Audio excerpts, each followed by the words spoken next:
Habari mpenzi msikilizaji wangu, karibu katika Sauti ya Hadithi, Kiswahili cha Simulia. Ni mimi msimuliaji wako David Michael Wimbi. Leo ninakusimulia hadithi inayokwenda kwa jina Juma na Uledi. Juma na Uledi ni marafiki. Wanaishi katika kijiji cha Mdandamo. Vijana hao walimaliza shule ya msingi mwaka uliopita. Sasa hivi wanaishi na wazazi wao. Kazi yao kubwa ni kuchunga mbuzi na kondoo. Jumamosi iliyopita waliwapeleka wanyama wao mbali kidogo na kijiji chao. Huko machungani, vijana hao walichunga na kusimuliana hadithi. Pia waliwinda ndege kwa manati. Jua lilipokuwa kali, waliwaswaga mbuzi na kondoo wao hadi kilimani. Waliwakusanya chini ya mti mkubwa. Kwa kuwa wanyama wao walikuwa wameshiba, walilala chini ya mti huo. Juma na Uledi walipanda juu ya mti na kuanza kuelezana habari mbalimbali. Mazungumzo yao yalikuwa hivi: Juma: ngoja nikwambie Uledi, baba yangu ni tajiri sana. Ana noti za fedha ambazo zikiwashwa moto zinaweza kuchemsha pipa la maji. Uledi: wacha bwana, hata kama baba yako ni tajiri kiasi hicho, hawezi kumshinda mjomba wangu. Juma: unasemaje? Hawezi kumshinda mjomba wako? Uledi: hawezi. Mjomba wangu anazo fedha za kutosha kuzipanga juu ya reli kuanzia Dar es Salaam hadi Mwanza na Kigoma. Juma anacheka.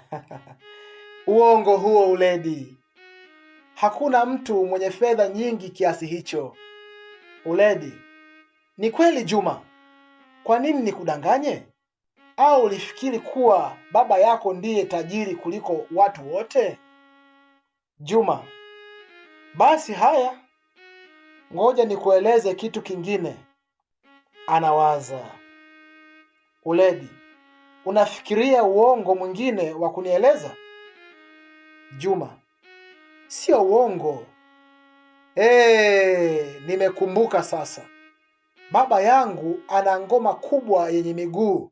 Ikiwekwa chini, magari makubwa yanaweza kupita chini ya miguu hiyo bila kuigusa. Uledi: kaa.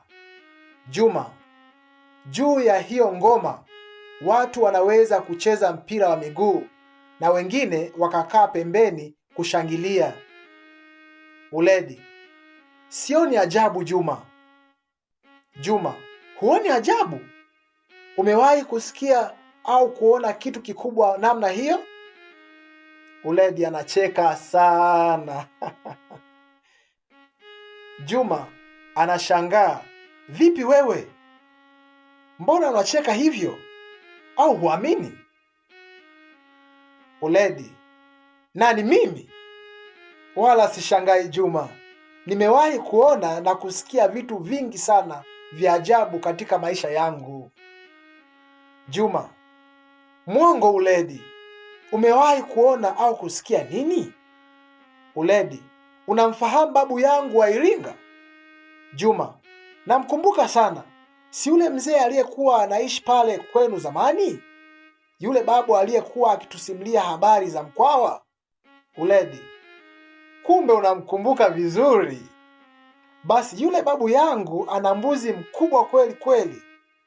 Huyo mbuzi akitembea hagusi watu wala mapaa ya nyumba. Anakuwa juu ya vitu vyote. Juma: mbuzi? Hakuna mbuzi mkubwa hivyo. Huo ni uongo sasa Uledi. Uledi: tulia rafiki yangu. Mimi nakueleza mambo niliyoyaona kwa macho yangu.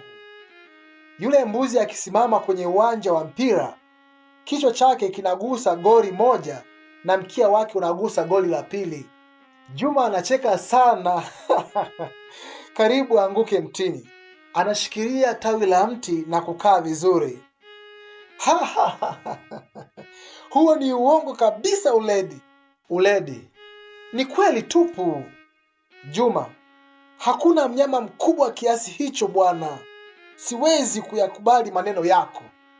Uledi: sikiliza Juma, Wewe hutaki kuamini kuwa babu yangu ana mbuzi mkubwa kiasi hicho. Hapo hapo unataka mimi nikubali kuwa baba yako ana ngoma kubwa kiasi kile. Kweli inawezekana? Juma: ni kweli, baba yangu ana ngoma kubwa kiasi kile.